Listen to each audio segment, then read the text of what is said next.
Hello everyone, সবাই কেমন আছো? আশা করি সবাই ভালো আছো। আমিও খুব ভালো আছি। আমি একটু কাজ করতে বসেছিলাম, ভাবলাম তোমাদের সাথে শেয়ার করি। তো আমি আমার ব্রাশগুলোকে ক্লিন করতে বসেছিলাম। ৫-৭টা কাজ অলরেডি আমি করেছি, তো ভাবলাম একটু ক্লিন করে নেওয়া যাক, হাইজিনিকের ব্যাপার আছে। তো দেখো এখানে আমি যেভাবে ক্লিন করি সেরকম প্রসেসে তোমরা করতে পারো, খুব ভালো হয়। তো এখানে একটা বোল নিয়েছি, তাতে পরিষ্কার জল নিয়ে অ্যালপসের যে অ্যালোভেরা শ্যাম্পুটা আছে, তো এটা সাধারণত আমি ব্রাশ পরিষ্কার করার কাজেই আমি ইউজ করে থাকি। তো সেটা আমি দিয়ে দিলাম। আর এখানে দিলাম বেবি শ্যাম্পু। তো তারপরে আমি ব্রাশগুলোকে একে একে করে দিয়ে দিলাম। তো তারপরে যে পিৎজা পাপগুলো, বিউটি ব্লেন্ডারগুলো আছে সেগুলো আমি দিয়ে দেবো। দেখো কত রকম রং বেরোচ্ছে। তো এগুলোকে ঘষে ঘষে পরিষ্কার করে নেব। আমি অ্যালপসের অ্যালোভেরার যে শ্যাম্পুটা আছে ওটা ব্যবহার করেছি। তোমরা যে কোনো ধরনের শ্যাম্পু ইউজ করতে পারো, তোমাদের যেগুলো ভালো লাগে। আর হ্যান্ড ওয়াশ দিয়েও করা যায়। তো আমি এখানে হ্যান্ড ওয়াশ দিলাম না, আমি এই দুটো শ্যাম্পু দিয়েই করি। আর ব্রাশগুলো খুব ভালোভাবে ক্লিন হয়ে গেছে।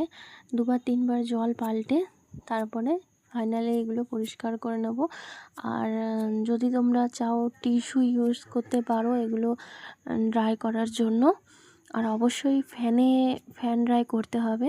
আর এরকম একটা রুমাল নিয়ে বা যে মেকআপ রিমুভার যে কিটগুলো হয়, ব্রাশ ক্লিন করার যে কিটগুলো হয়, সেগুলো দিয়েও তোমরা এগুলো এরকমভাবে ঘষে ঘষে ক্লিন করে নিতে পারো। তো আমি ওইগুলো দিয়ে করি না, এগুলো খুব সফট হয়।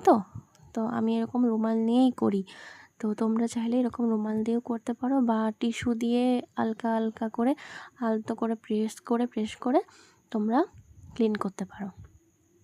তারপরে দেখো এই যে রুমালটায় কত রকম রং হয়ে গেছে, আর এই যে জলটা কতটা নোংরা বেরিয়েছে। আবার আমি মাঝখানে একবার ক্লিন করে নিয়েছিলাম, তো আরেকবার আমি পরিষ্কার জল দিয়ে ধুয়ে নেব। ধুয়ে একদম টিস্যুর ওপরে রাখবো।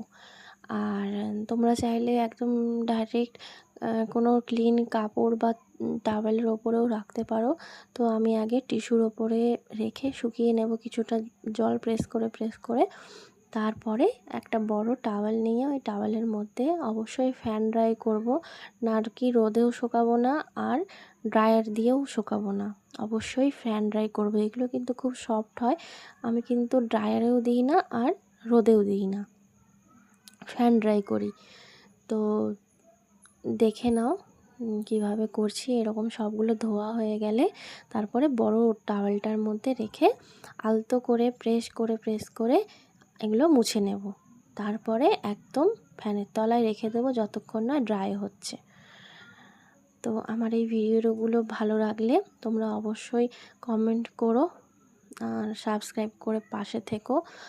আর নতুন নতুন আপডেট পেতে, নতুন নতুন কাজ দেখার জন্য তোমরা অবশ্যই আমার পাশে থেকো।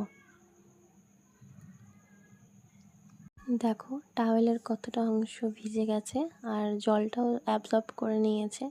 এইভাবে হালকা করে মুছে একদম টাওয়েলের মধ্যে রেখে টাওয়েল শুদ্ধ ফ্যানের তলায় রেখে দেবো যতক্ষণ না পর্যন্ত শুকিয়ে যাচ্ছে। ভিডিওটা দেখে ভালো লাগলে অবশ্যই একটা কমেন্ট করে দিও। আর পাশে থাকার জন্য ধন্যবাদ। থ্যাংক ইউ সবাইকে। Good night.